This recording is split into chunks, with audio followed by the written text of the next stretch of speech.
नमस्कार, स्वागत है आपका हमारा यूट्यूब चैनल में। जैसा कि हम लोगों का एक बहुत प्रमुख त्यौहार आ रहा है और वो है करवा चौथ का त्यौहार।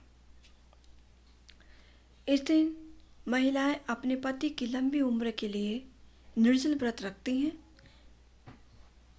तो इसमें एक कथा भी होती है। आज मैं वही कथा आपको सुनाती हूँ। कथा क्या है कि प्राचीन काल में एक साहूकार था जिसके 7 बेटे और एक बेटी थी और बेटी का नाम था बीरवती। अपने माता पिता की इतनी लाडली थी कि मतलब वो कोई भी काम कहती थी ना तो माता पिता उसे ज़रूर पूरा करते थे। बहुत लाडली थे अपने भाइयों की, माता पिता की। बीरवती का जब विवाह हुआ तो विवाह होने के बाद जब उसका पहला करवा चौथ पड़ा तो उसने क्या करा कि दिन भर निर्जल व्रत रखा बिना पानी के। और फिर क्या होता है, व्रत से वो हो गई कमज़ोर, उसे भूख सताने लगी, प्यास सताने लगी। अब ये हालत देख के भाई बहुत परेशान हो गए। उनसे अपनी बहन की ये हालत देख ही नहीं गई। उन्होंने कहा ऐसा क्या करें कि हमारी बहन व्रत तोड़ दे, कुछ खा ले।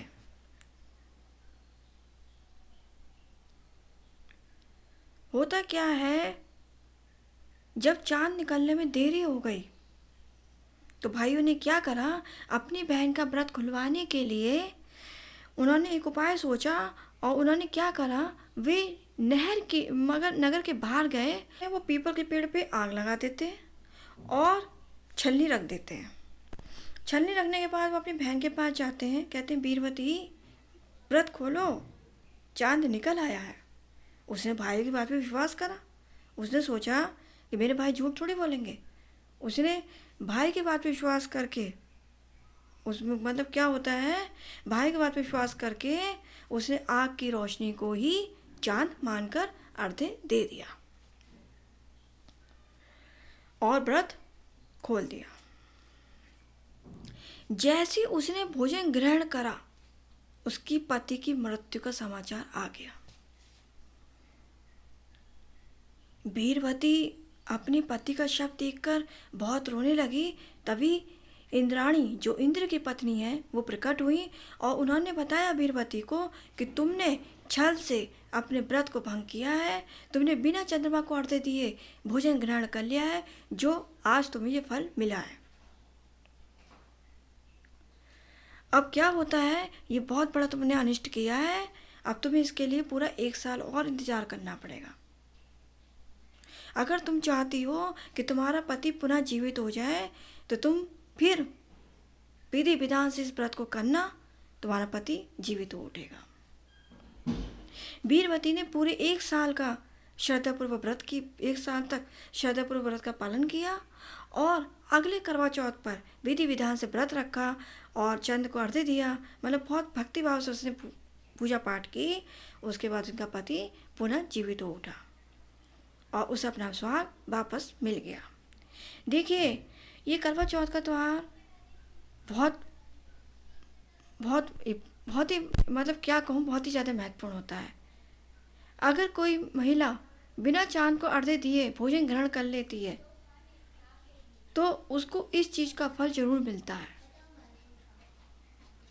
इसलिए तो कहते हैं कि जब तक चांद नहीं निकल आता तब तक औरतों को अपना व्रत नहीं खोलना चाहिए। कभी कभी ऐसा होता है कि बादल छाए होते हैं और चांद नहीं दिखता है, लेकिन हम औरतों को ये व्रत हम अपने पति की लंबी उम्र के लिए करते हैं। तो जब चांद आपको दिख जाए, किसी कहने पर मत जाइए कि चांद निकल आया है। जब आप अपनी आंखों से देख लें कि चांद निकल आया है, व्रत खोलें, अपने पति को पूजा पाठ करें, छलनी में उसका चेहरा देखें, फिर अपना व्रत संपूर्ण करें।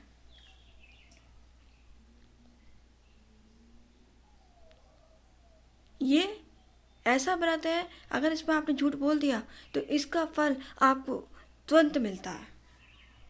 और यही गलती बीरबती ने करी। तो इस कहानी से हमें ये भी शिक्षा मिलती है, इस कथा से हमें ये शिक्षा मिलती है कि हमें कोई भी व्रत हो बहुत निष्ठा से, श्रद्धा भाव से करना चाहिए। और छल और गलती से व्रत किया हुआ कभी पूरा नहीं होता, उसका फल अवश्य मिलता है। और इसी के साथ अगर आपको मेरी ये व्रत कथा अच्छी लगी हो तो अपना प्यार और लाइक एंड सब्सक्राइब बनाइए। धन्यवाद।